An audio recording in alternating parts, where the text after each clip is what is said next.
Hello, aspiring game devs. Today we're going to be learning how to do a character select screen and then take that character that we have selected and to implement them into a game.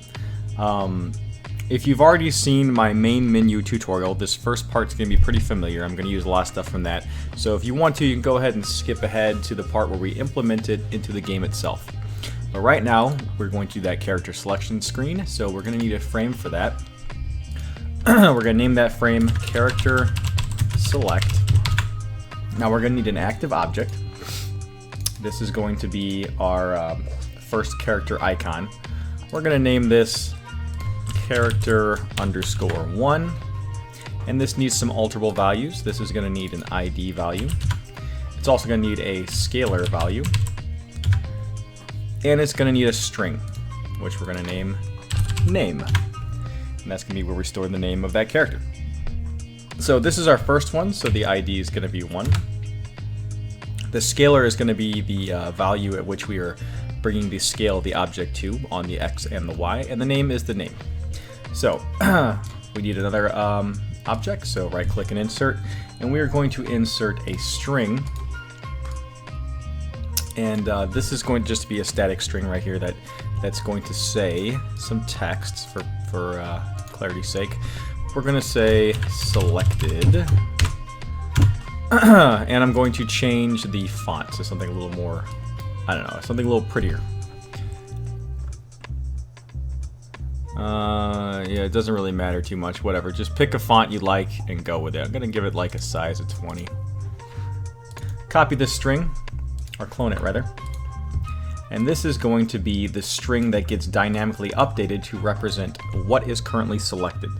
So that is called string2, just keep that in mind. We do not need a default paragraph, so delete it. Okay, so now I'm gonna insert some backdrops, some art, just to make this look a little better. So I'm doing that now. This is some stuff I prepared in advance. You can do that too for yourself. All right, I'm gonna clone these objects. I need 4 of them because I have 4 different characters. Okay. Alright, let's make sure that the ID is different. We want the ID to be separate for each one. We got 1, 2, 3, and 4. This is how we're going to select each character. And lastly, we are going to need a global value because we need a value that's going to allow us to take what has been selected and read that from the next frame. You could also save it to a file or whatever. There's a lot of ways you can do that, but we're going to use a global value. So, new global value. We're going to call this selected. Okay. Now I'm going to import some art and space these out. That seems good. 2 spaces, 2 spaces, 2 spaces, 1 on each side. All right. So now we are going to select by using the mouse. So we're going to say on the mouse, user clicks on an object with the left button. Oh, actually, I messed something up. These guys are all going to need a qualifier. So we're going to have to do that manually real quick. Throw in some qualifiers. It can be anything. If all a qualifier is a way to group objects. So we're going to make this number 1. Our qualifier is going to be number 1. So make sure all of these guys here have the qualifier of 1.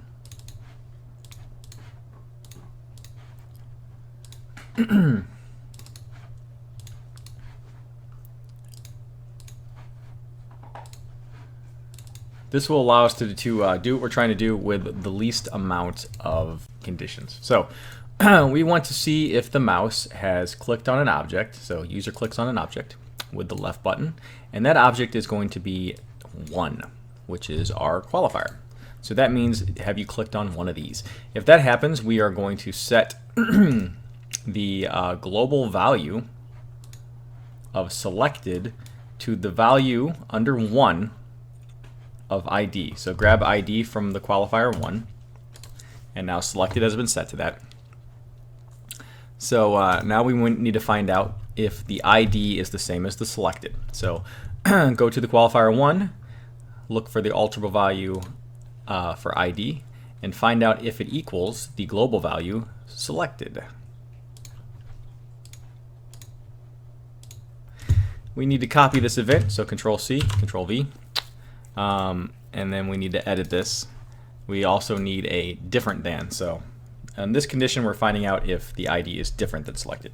So if the ID of the qualifier 1 is selected, that means they have been selected. So if that happens, we are going to change the value of the scalar. So we know to scale it up. When it's been selected, we want it to get bigger.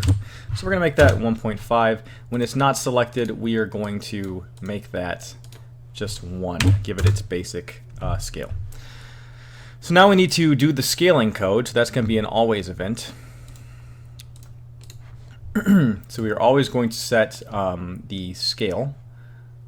We're going to set the x scale of the qualifier 1 to, just copy this down. This is a smooth scaling. I've covered this before. To the value, or sorry, to the current x scale plus the value of scalar.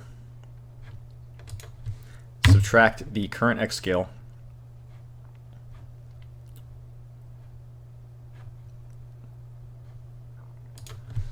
we're going to multiply this by 0.1, number 1 for quality. So that's going to rescale it on the x-axis, and we just want the y to match the x scale. So all we're going to do then is also always set the y scale to match x scale. So set y scale to the value of x scale.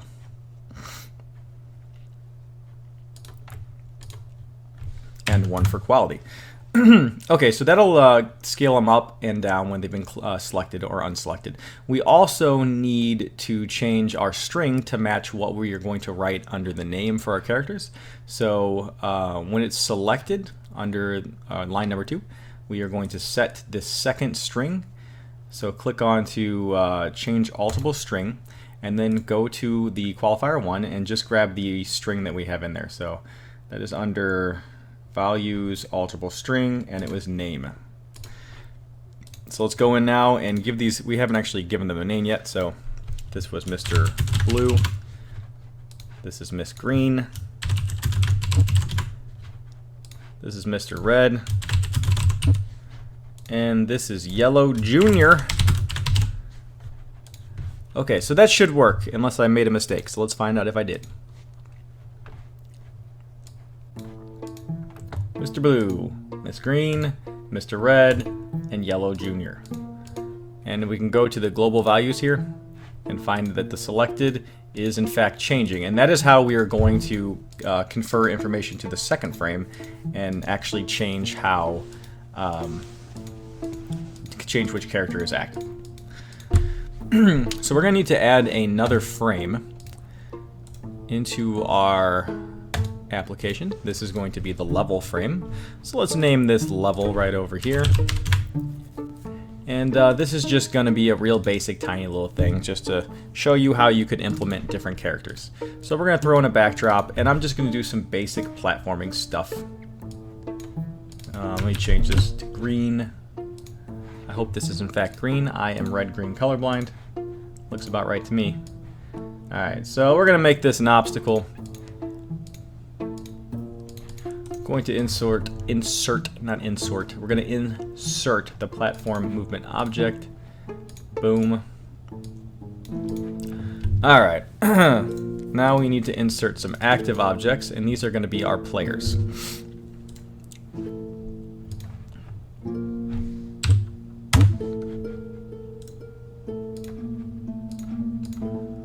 Okay, we're going to say player 1, player 2, player 3, and player 4.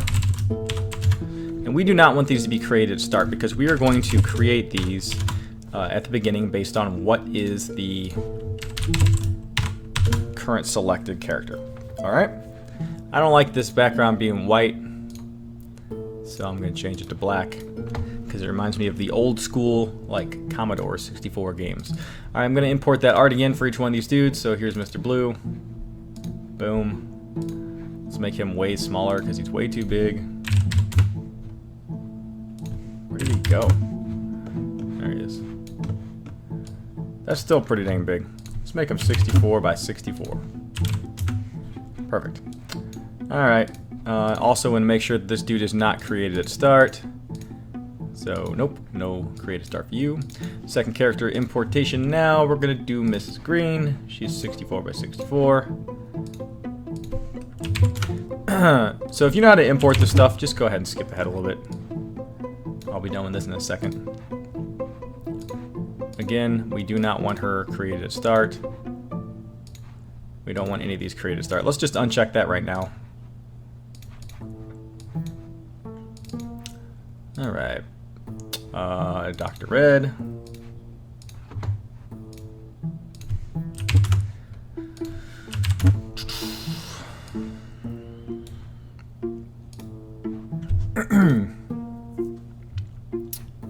And Mr. Yellow, or whatever the heck is it? Yellow Jr. Yellow Jr. Alright, 64 by 64. Alright, so that is all we need to do to get our dudes in here. Where the heck did he go? Where are you, Junior? Whatever. Oh, there he is. Okay.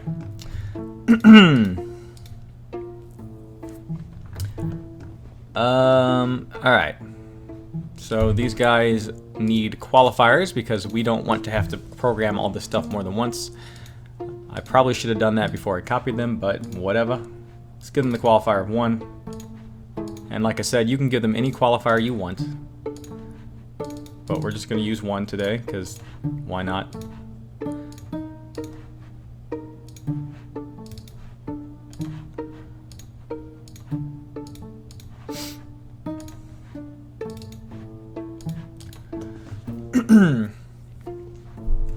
Alright.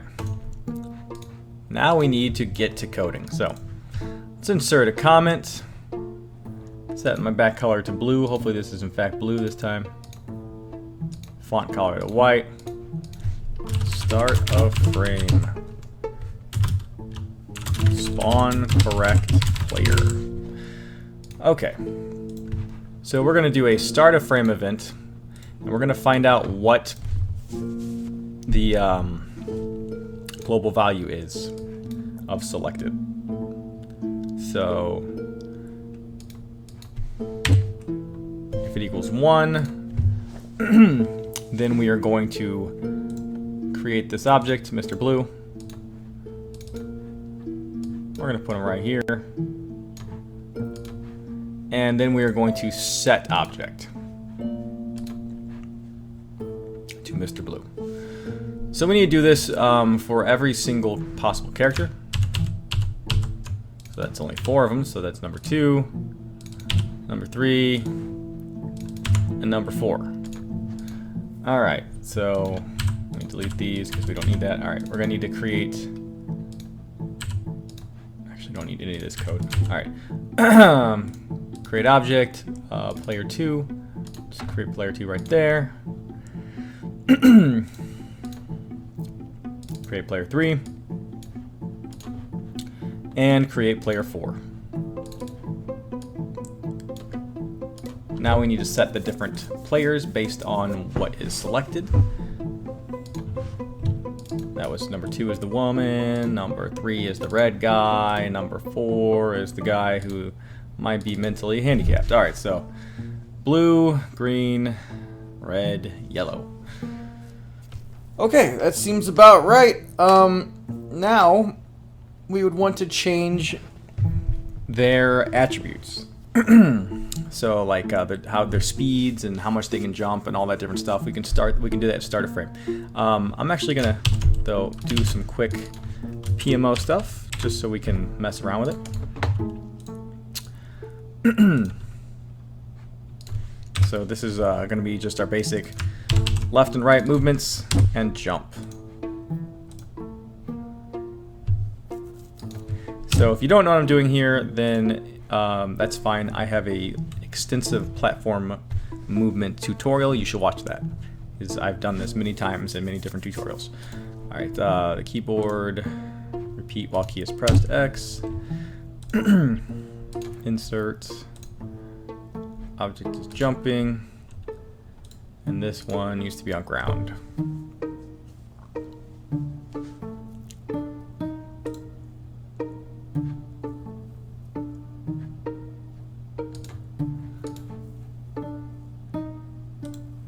Okay, so this is going to be our jump. So on user input, jump. This is our jumping in air. So on user input, user is holding jump in air. This is our right movement. So again, on user input, user is holding right input key. And this is our left.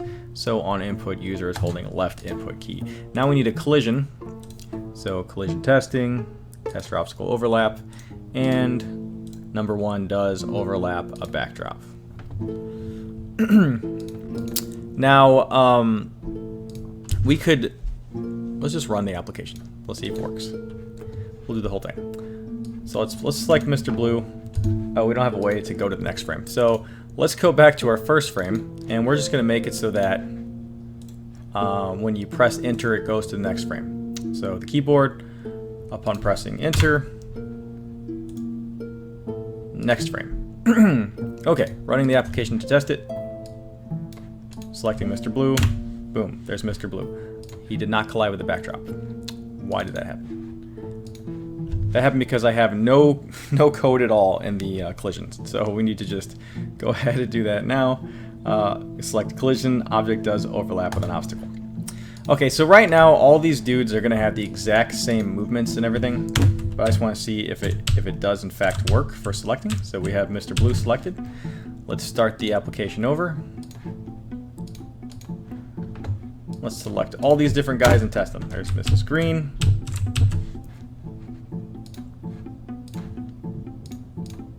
Oops. Here's Mr. Red.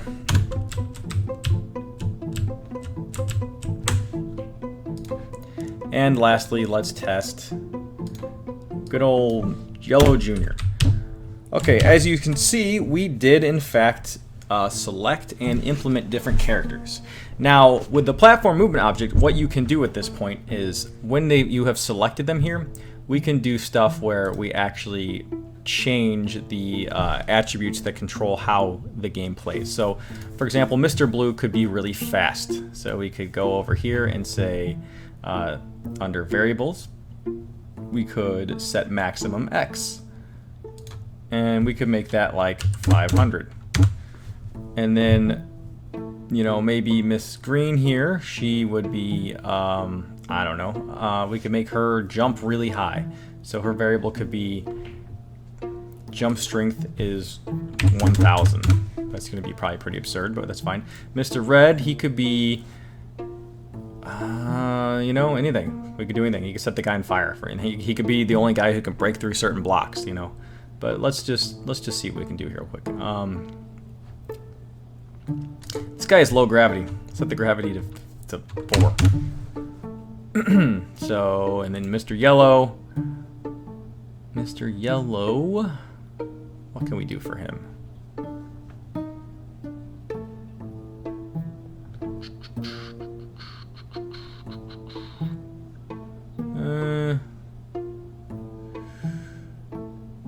Mr. Yellow could have really short jumps.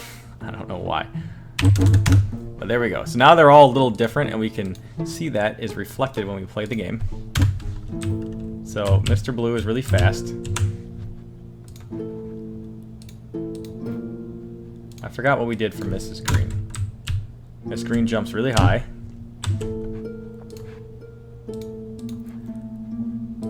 Mr. Red has really really low gravity. He's gone. He might not come back down. His gravity is so low. So you might not want to do that, but you know, it's just an example. And lastly, I don't remember what I did for Mr. Good old Yellow Jr. Oh, Yellow Jr. can barely jump. He's just kind of incompetent. Durham Yellow Jr. Alright guys, so that concludes this tutorial on how to make a character select screen and how to implement different stuff for your characters. There's other ways you can do this as well though. Another thing you could do is something I call a state machine. where instead of changing it here, you could instead just have groups of events for every single different character and start them all deactivated and activate them at the start based on which one is active.